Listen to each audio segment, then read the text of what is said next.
नमस्कार। आज की वीडियो में आपको ये बताऊंगा कि टीडीएस की एंट्री टैली में कैसे करेंगे। सबसे पहले मैं प्रोफेशनल फीस का लेके चलता हूँ, सेक्शन 194 जी का। उसमें देखते हैं किस तरह से हम एंट्री करेंगे। सबसे पहले मैं यहाँ पे लेजर क्रिएट कर देता हूँ। क्रिएट पर जाएंगे हम, लेजर पे टीडीएस ऑन प्रोफेशनल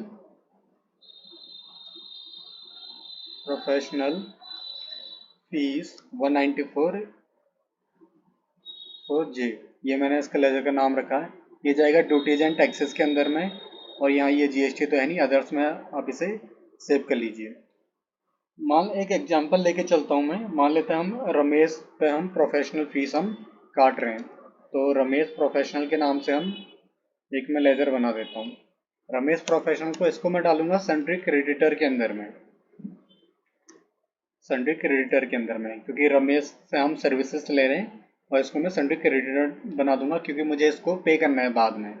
तो सन्ड्री क्रेडिटर के हमने अंदर इसमें सेव कर लिया।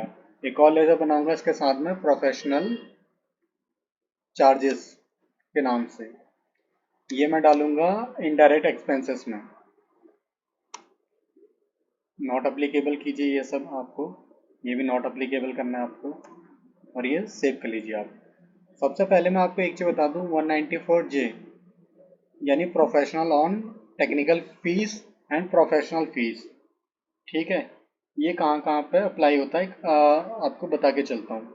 टेक्निकल फीस अगर आप सर्विसेज लेते हैं तो वहाँ पे 2% का टीडीएस कटेगा, और अगर आप प्रोफेशनल की सर्विस ले रहे हैं तो वहाँ पे आपको 10% टीडीएस डिडक्ट करना पड़ेगा। अब अगर आप इंडिविजुअल या एचयूएफ हैं तो यहाँ और कैरी ऑन बिजनेस कर रहे हैं तो वहाँ पे आपकी टर्नओवर देखी जाएगी। अगर 1 करोड़ है, उसको एक्सीड कर गई है आपकी टर्नओवर, तो आपको टीडीएस काटना है।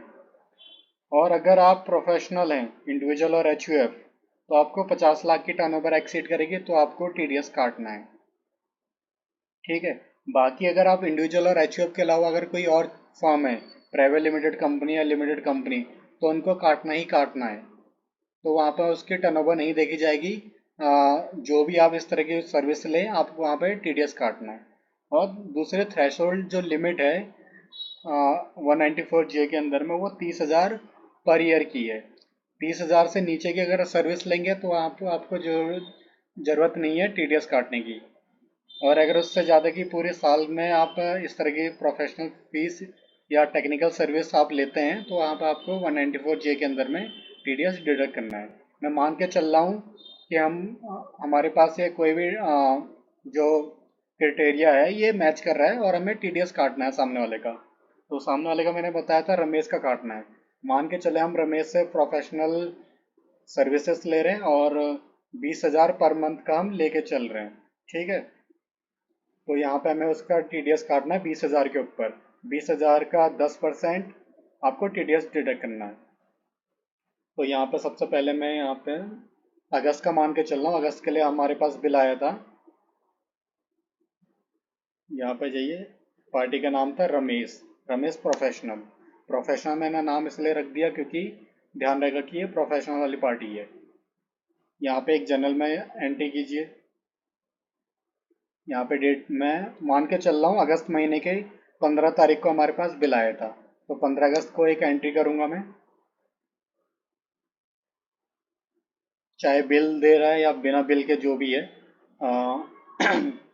वो 20,000 पर मंथ का है। तो यहाँ पे मैं एक एंट्री करूँगा प्रोफेशनल चार्जेस 20,000। क्रेडिट में जाएगा रमेश प्रोफेशनल।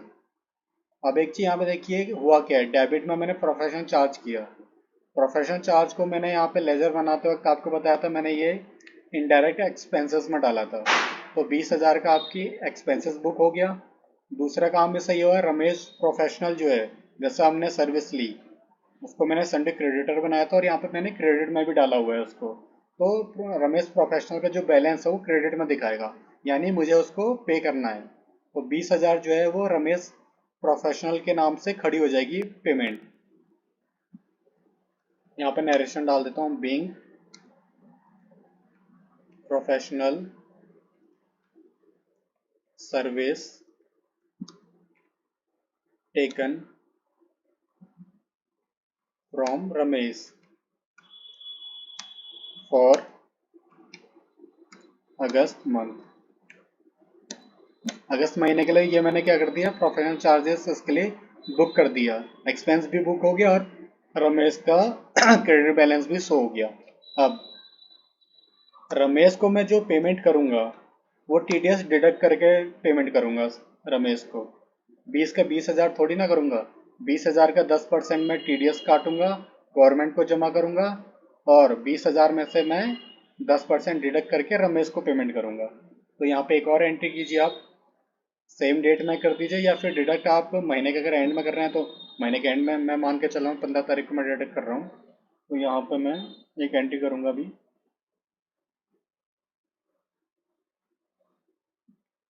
अब यहाँ पे डेबिट में डालेंगे रमेश को, रमेश प्रोफेशनल को, और क्रेडिट में डालेंगे TDS ऑन 94J।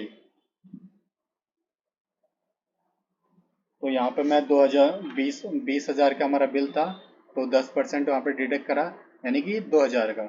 2,000 का मैं डेबिट में रमेश प्रोफेशनल डालूंगा, यहाँ पे एंट्री करूंगा TDS ऑन प्रोफेशनल 194J। अब सेम इसी में भी लॉजिक है।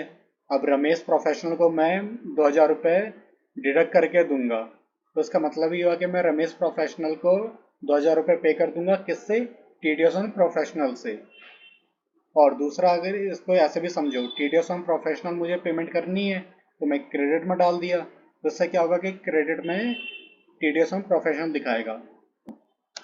अब यहाँ पे 2,000 रुपये डिडक्ट हो गया, यानी कि अब आपको जो पे करना है रमेश को वो 18,000 रुपये करना है। यहाँ पर क्लोजिंग बैलेंस में देखिए 18,000 आपको क्रेडिट में दिखा रहा है, यानी 18,000 आपको जमा करना है। अब यहाँ पर आइए, बैलेंस शीट खोलिए। एक तो यहाँ पे करंट लायबिलिटी संडे क्रेडिटर आपकी खड़ी दिखाएगा, रमेश के नाम से 18,000 जमा करना आपको, ठीक है। ड्यूटीज एंड टैक्सेस में आप देखिए 2,000 रुपये क्रेडिट बैलेंस यहाँ भी दिखा रहा है, ठीक है, जो कि हमने प्रोफेशनल फीस में डाला था, ठीक है।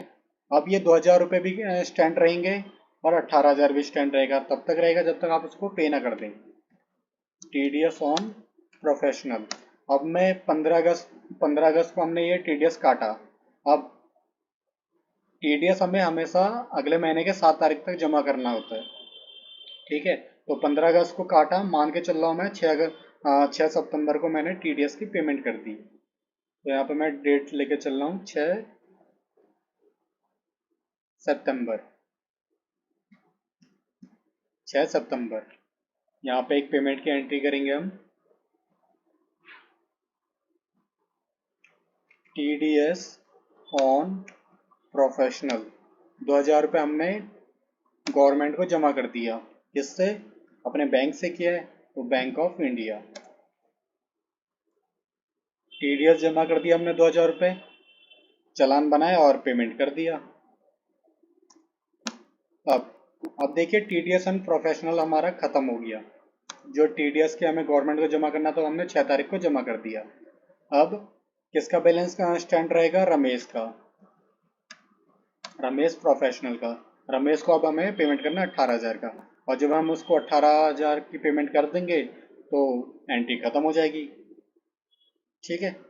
अब मान के चलता हूँ हर महीना उसका 20,000 की हमें सर्विसेज हम लेते ही लेते हैं, और हर महीने को 15 को वो बिल दे देता है। तो 15 अगस्त को हमने ये किया, तो 15 सितंबर को भी हम सेम एंट्री कर देते हैं, 15 सितंबर को भी वो सेम बिल काट के देगा हमें। तो 15 सितंबर की हमने डेट डाली और यहाँ पे मैंने एंट्री कर दिया, तो 15 सितंबर के लिए फिर 20,000 रुपये स्टैंड हो गया।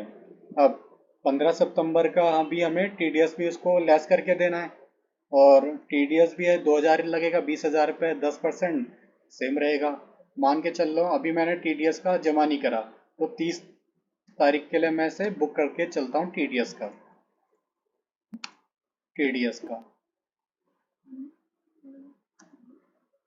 देखिए 30 सितंबर को बुक कर दिया 2,000 रुपये, ठीक है। अब 2,000 रुपये अब TDS ऑन प्रोफेशनल स्टैंड रहेगा जब तक मैं उसे पे नहीं कर दूंगा, और मैं मान के चला अभी हमने पेमेंट नहीं करी है, ठीक है। तो ऐसे आपको TDS ऑन प्रोफेशनल की हो जाएगा। ऐसी तरह TDS ऑन रेंट का भी हो जाएगा, रेंट का भी मान के चल लेते हैं। मान लेते हैं दीपक जो हमने यहाँ पे बनाया था,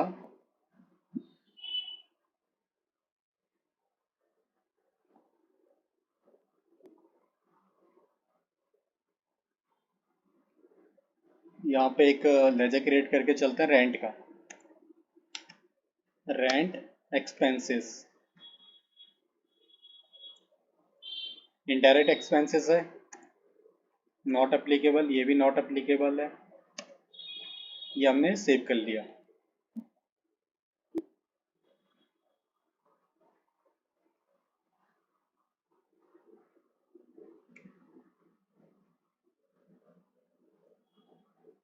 रेंट एक्सपेंसेस,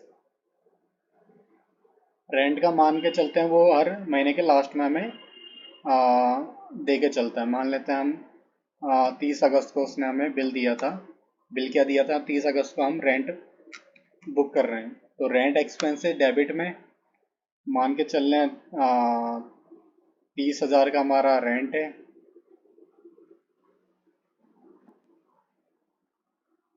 और यहाँ पे मैं लेजर क्रिएट कर देता हूँ जिससे हम रेंट की सर्विस ले, लैंडलॉर्ड का।